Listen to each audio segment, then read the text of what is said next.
Alors, arithmétique et nombres complexes. Un petit exercice qui consiste à démontrer que si A, c'est la somme du carré de deux entiers, alors A puissance n aussi. C'est-à-dire que si A, c'est x carré plus y carré, où x, y sont des entiers, alors A puissance n, c'est de la forme xn au carré plus yn au carré, où xn, yn sont également des entiers. Alors pour cela, on va utiliser le nombre complexe z égale x plus y. On va supposer que x et y sont des entiers.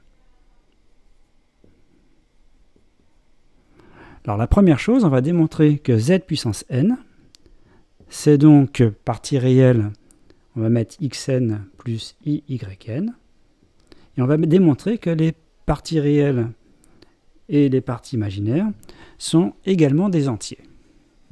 Donc entiers. Sachant qu'au départ, x et y sont des entiers. Alors comment on va faire ça? On va faire un raisonnement par récurrence. Donc on initialise au rang 1 pour n égale 1. Bah, si on fait n égale 1, ça fait z puissance 1, ça fait z. Et bien, par hypothèse, on sait que x et y sont des entiers.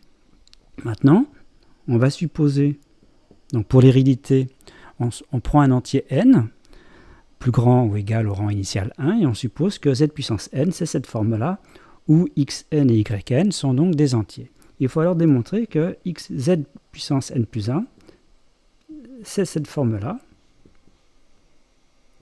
et xn plus 1 et yn plus 1 sont également des entiers.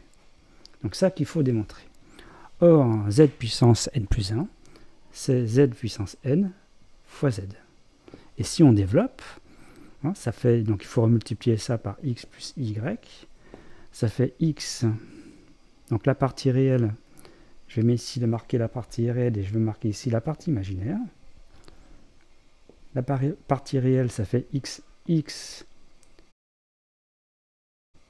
moins y, et la partie imaginaire, c'est x plus xn y plus yn x.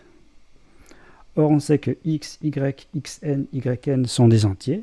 Donc ça, c'est bien entier. Donc ça, c'est x n plus 1. C'est donc bien entier. Et ça, c'est y n plus 1. Et c'est bien également un entier. Puisqu'on a fait l'hypothèse que xn et yn étaient des entiers. Donc, la proposition étant vraie au rang initial 1, elle est enréditaire. Et donc, elle est vraie pour tout n. Ça veut dire qu'on a bien que z puissance n, c'est également de la forme xn plus yn avec xn et yn entiers. Partie réelle et partie imaginaire sont des entiers. Donc ça, c'est la première étape. Donc la deuxième étape va consister à prendre le module de z. Alors le module de z, sachant que z c'est x plus y et x et y entiers, hein, c'était l'hypothèse au départ. Donc le module de z, si je lève au carré, c'est x carré plus y carré. Autrement dit, c'est l'entier grand A qu'on avait au départ. Maintenant, ce que je vais faire module de z puissance n au carré. Donc le module de z puissance n au carré, c'est xn au carré plus yn au carré. Je vous rappelle qu'on a démontré que si x et y sont des entiers, alors xn et yn sont également des entiers. Donc le module de zn au carré, c'est la somme de carrés de deux entiers. Mais on a des propriétés sur les modules. On sait que le module de z puissance n au carré, c'est pareil que le module de z au carré, le tout à la puissance n. Pourquoi on peut intervenir comme ça des exposants? Parce qu'on sait que le module d'une puissance, hein, si je prends z puissance p, eh bien on sait que c'est le module de z à la puissance p.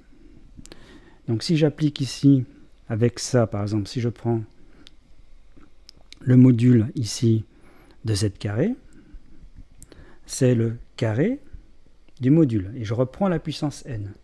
Donc là, on a des puissances avec des réels. Donc ici, ça fait module de z à la puissance 2n. Et je fais pareil ici. Ici, j'ai le module de z puissance n Donc c'est le module de z à la puissance n, et je réélève au carré. Et donc en élevant au carré, on obtient module de z à la puissance de z. Donc ici, on peut intervertir les exposants. Ça, c'est la raison. Et maintenant, le module de z carré, eh bien, c'était justement a.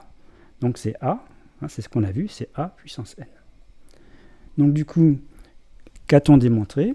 Que si a, c'était la somme de x carré plus y carré, où x et y sont des entiers, alors a puissance n, c'est xn au carré plus yn au carré, où xn et yn sont des entiers. C'est exactement ce que l'on voulait démontrer.